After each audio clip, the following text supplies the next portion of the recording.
يلا بقى بسرعة سجليها علشان تعمليها في أيام العيد، كفتة الحاتة على أصولها.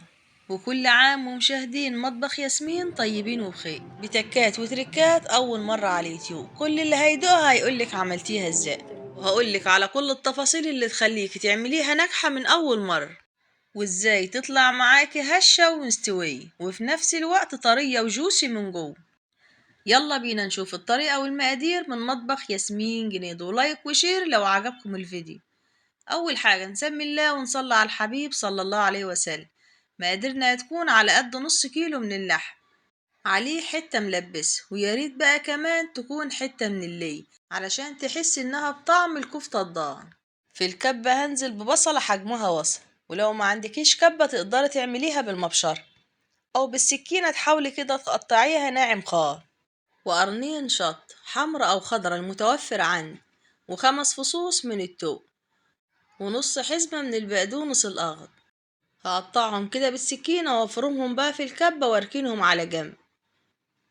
ونتبل بقى الكفتة بتاعتنا.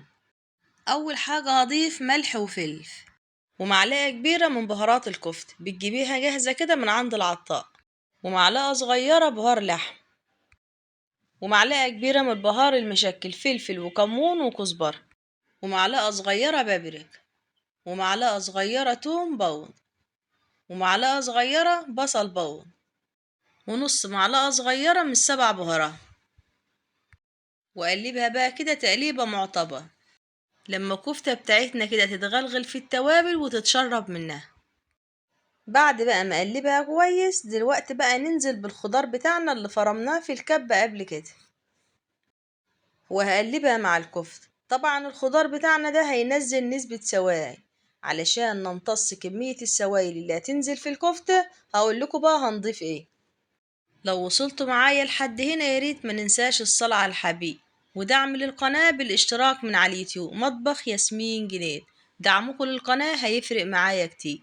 دلوقتي بقى الكفتة بتاعتنا هتحسيها انها طرية شوية، فده علشان كمية السوائل اللي في الخضار اللي نزلت في الكفتة. اخر حاجة هضيفها 3 مكونات هيفرقوا معايا في نجاح الكفتة بتاعتنا، وهقول لكم على فايدتهم وازاي بيفرقوا معايا في النتيجة.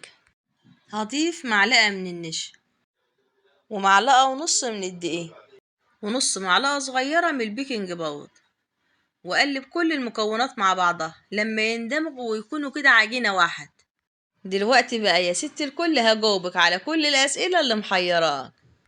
فايدة الدقيق: الدقيق بيمتص كمية السوائل اللي نزلت من الخضار، والنشا بتخليها كلها متماسكة. أما بقى البيكنج باودر فبيديلها هشاش، يعني تيجي تساويها كده ما تكشش وتجمد منه، تفضل كده هش، وحجمها ما يقلش. جربيها بقى بالطريقة دي وهتدعيلي. لسه بقى ما تستعجليش يا ست الكل، هقولك ازاي تسويها التسوية المظبوط. يعني انت ممكن تعملي الطريقة اللي انا عملتها دي بالظبط في نفس المقادير ونفس الطريقة، بس تيجي في التسوية وما تسويهاش بالطريقة اللي هقول عليها، ممكن تبوظ منك في التسوية. تابعي بقى الفيديو معايا للآخر وهقولك ازاي تسويها وتطلعي نتيجة هايل. دخلت الكفتة بتاعتنا التلاجة، ودلوقتي هحضر في الخضار اللي هنرص عليه الكفتة في قاع الصينية. معايا بصلة هنا حجمها وسط، هقطعها جوانح رفيعة جدا، وقرن شطة أخضر، وقرنين شطة حمر، وطبعا دول اختياري بس هما بصراحة هما لون بس، انما هما مش حراقين ولا حاجة. شطة باردة زي الفلفل كده بالظبط. هقطعهم كده بقى، وهجيب كمان حباية من الطماطم برضه اقطعها كده زي السلطة، تقطيع صغير خالص. وهتبلهم بالملح والتوابل، واقلبهم تقليبه معتبره، وهرصهم كده وافردهم كويس في قاع الصينيه. ولو لسه متابعين سمعونا الصلاة على الحبيب صلى الله عليه وسلم. نيجي بقى لتصبيع الكفتة. خليك تصبعيها بطريقة سهلة جدا، بس علشان ما تلزقش في ايدينا في ناس بتستخدم مية البص، بس انا هنا هسهل عليك الطريقة خالص.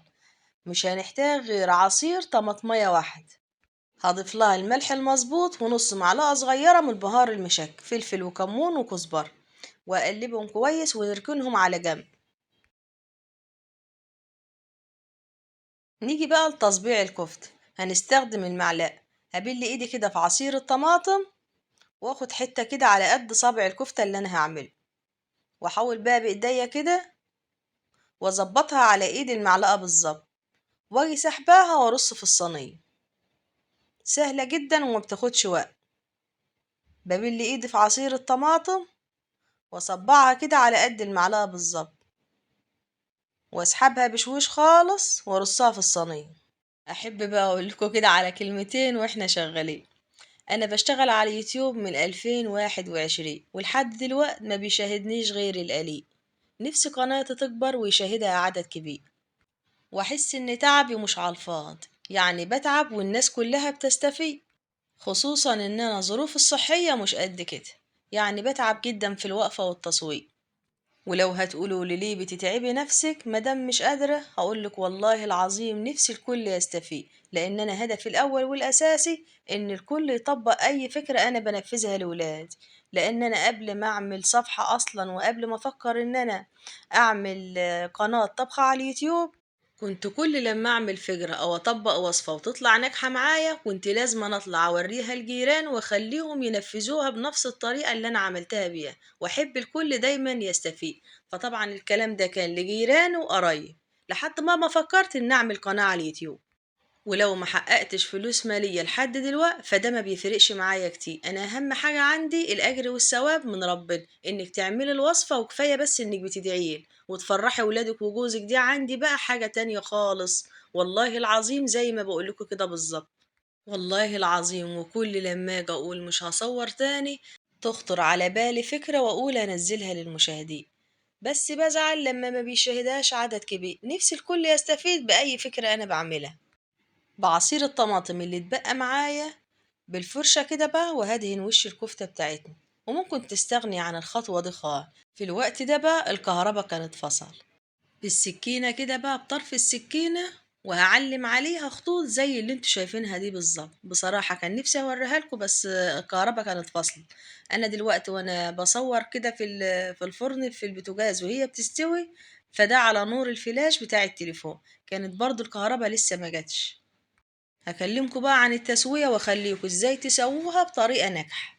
زي ما انتوا شايفين انا حاطة الصينية على قاع البوتاجاز من تحت، من غير صاجة الفرن كمان، على درجة حرارة عالية، علشان ما تاخدش معايا وقت في التسوية. لانها هي لو خدت وقت معايا في التسوية الفرن هيمتص كمية السوائل، فكده بقى هتبقى ناشفة كده وماسكة كده في نفسها، يعني هتحسيها انها بتشد معاك. وهتفتحي لها الشواية حوالي كده 5 دقايق او 10 دقايق بالكتير وتيجي مخرجاها. المهم انها ما تاخدش معاك وقت طويل في التسوية. طالعة بقى معايا من بره مستوية ومن جوه جوسي كده ودايبة. هفتح لكم بقى كده صباع ونشوفوا مع بعض قد ايه دايب وهش جدا، وطعمها بقى في منتهى الجمال والروعة. جربيها بقى بالطريقة دي وهتدعيلي.